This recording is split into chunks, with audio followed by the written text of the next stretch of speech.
নগদ সহায়তা পূর্বের অবস্থায় ফিরিয়ে আনার দাবি জানিয়েছে Bangladesh textile mills association BTMA. একই সঙ্গে টেক্সটাইল শিল্পের জন্য একটি যুগোপযোগী টেক্সটাইল পলিসি প্রণয়নের দাবি সংগঠনটির।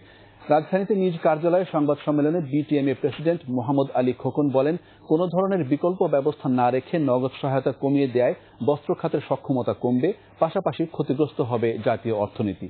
বিটিএমএ বলছে, টেকসই শিল্প প্রতিষ্ঠায় প্রয়োজন শক্তিশালী নীতি সহায়তা। নগদ সহায়তা 1.5% নামিয়ে আনার সিদ্ধান্ত বাতিল করে আগের মতো 3% ফিরিয়ে নেওয়ার দাবি জানানো হয় সংবাদ সম্মেলনে। আমাদের দেশে কোনো ধরনের বিকল্প ব্যবস্থা না রেখে নগদ প্রণোদনা যেভাবে কমানো হয়েছে তাতে টেক্সটাইল সেক্টর আমাদেরকে সক্ষমতা কমবে।